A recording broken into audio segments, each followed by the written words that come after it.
Again,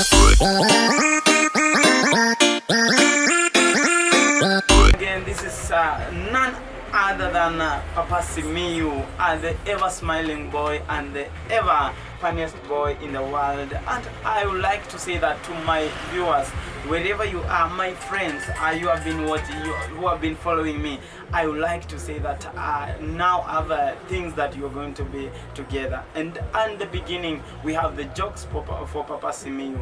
This is the show that I've come, and the comedies, and it involves a lot of things that you're going to like, you're going to comment, and you're going even also to follow and also subscribe. Don't forget to subscribe in YouTube, and don't forget to follow in Facebook and also Instagram.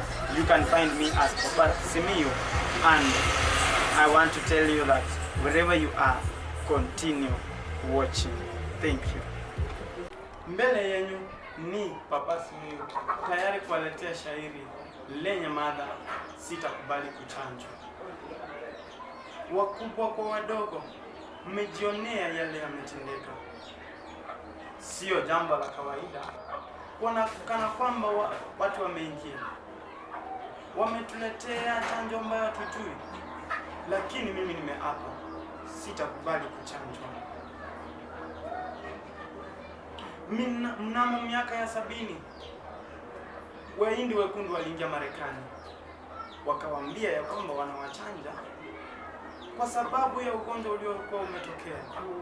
Lakini baada ya hiyo chanjo, wazungu waliangamia.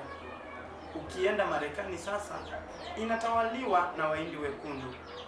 Mimi nimeapa sitakubali kuchanjwa. Kama ni tembe tutameza, wakitupatia tutameza. Lakini kama ni shindano wanataka, hiyo ni alama wanatuweka. Pengine tumekosea, kwa Maulana tuombe msamaha. Lakini mimi nimeapa sitakubali kuchanjwa. Mmesikia jinsi mambo yametokea ya quarantine na maski. Leo inaenda kiwango cha 3, cha kwanza, cha pili hata tujui. Lakini mimi nimeapa sitakubali kuchanjwa. Kila mtu akiaga imekuwa ni corona.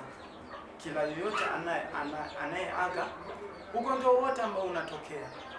Lakini mimi nimeapa sitakubali kuchanjwa. Nafikiri unanisikiliza. Kwa Maulana kuna mahali tumekosea. Tunahitaji kuomba msamaha ili Mungu akatusamehe. Maana hii wakati imekuja ni wakati ya kutuangamiza. Lakini mimi nimeapa sitakubali kuchanjwa. Kalamu natia kikomo shairi langu ninapolihitimisha, nikiapa ya kwamba mimi nimekataa sitakubali kuchanjwa. Shukrani.